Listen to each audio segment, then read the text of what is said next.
जी, जी। हम इस पर आते हैं। लेकिन प्रेम जी, ये बात नेतृत्व की कमजोरी की है या पप्पू बनने की है? मतलब पप्पू का मतलब हम लोग आमतौर पर ये मानते हैं कि आपको कुछ पता आता नहीं है, कुछ आपकी जानकारी नहीं है, कुछ समझ नहीं है, आप बिल्कुल छोटे बच्चे की तरह व्यवहार कर रहे हैं। एक आइडिया ये रहता है, क्या मोदी पर पप्पू का जुमला फिट होता है या पप्पूयाइजेशन के में वो फंस गए हैं? इसको कहा जा सकता है इस तरह से? जी, शुक्रिया मुकेश सर। देखिए, एग्जैक्ट तो कोई भी चीज, समानार्थी शब्द भी एग्जैक्ट नहीं होता है, तो यहाँ तो पूरे कैरेक्टर का एनालिसिस है। मगर एक फर्क है, पप्पू बोलने से राहुल गांधी को राजनीति में बच्चा कह करके इग्नोर करने वाले के रूप में पेश किया गया। राहुल जितना दिन तक हमारे नेता रहे कांग्रेस में उतना अच्छा है, हम जीतते रहेंगे और बने रहे राहुल गांधी, इस तरह से उन्होंने किया था। और नरेंद्र मोदी के पक्ष के साथ क्या हुआ, देखिए बात जैसे ही खी ये जो शुरू हुआ कि ये विदेश जाते हैं तो ही खी करते हैं, किसी के भी गले पड़ जाते हैं, तो ये पहले धीरे धीरे शुरू हुआ। उसके बाद विदेश में के रिपोर्टर्स जब उनसे सवाल करने लगे, विदेश वो जवाब नहीं दे रहे थे, वहां भी उनकी चर्चा बनने लगी।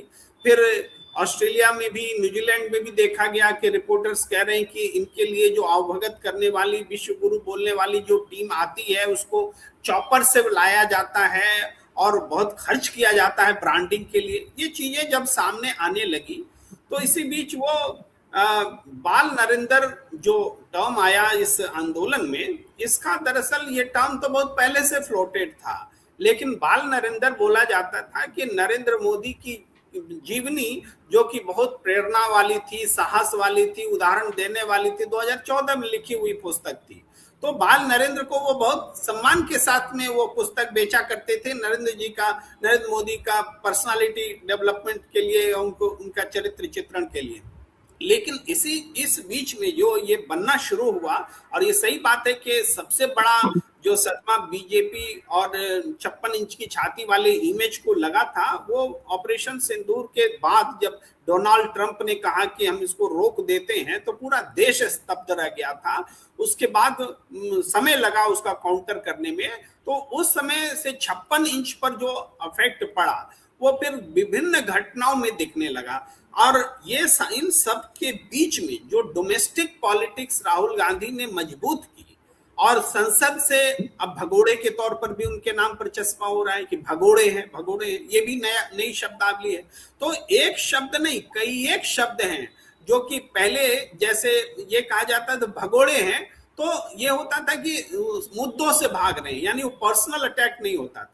लेकिन अब जब बोल रहे हैं कि ये तो ये बंदर वाला जो कह रहे हैं कि बाल नरेंद्र भाग नरेंद्र, तो भाग नरेंद्र तो मुद्दा से भागना हुआ, लेकिन बाल नरेंद्र वाला जो मीम हुआ, फिर रील बना, फिर नारे बने, फिर स्लोगन्स बन गए, फिर सॉन्ग में भी बदल गए। तो ये इसने पूरी उनके पर्सनालिटी को एक ऐसे रूप में व्यक्त किया जो कि इनके पास न 56 इंच का सीना बचा है, जिनकी आडंबर वाली पर्सनालिटी गढ़ी गई है, और जिन्होंने देश को धूर्त और मूर्ख बनाया है, देश को मूर्ख बनाया धूर्तता के साथ। तो ये कैरेक्टर खोलने के लिए बहुत सारी शब्दावलियां आ रही जो पप्पू से ज्यादा मारक है नरेंद्र मोदी के लिए। पप्पू तो राहुल गांधी ने कबूल कर लिया, हम पप्पू हैं। क्या नरेंद्र मोदी कबूल कर सकते हैं कि हम 56 इंच का सीना नहीं है, कि भाग नरेंद्र ही हमारी छवि है? वो नहीं कबूल कर सकते। तो ये बड़ा फर्क है पप्पू में और उसमें। पप्पूवाइजेशन जो वर्ड आ रहा है वो दरअसल उनके साथ थोड़ी उदारता बरती जा रही है, उससे ज्यादा गंभीर स्थिति है। जी।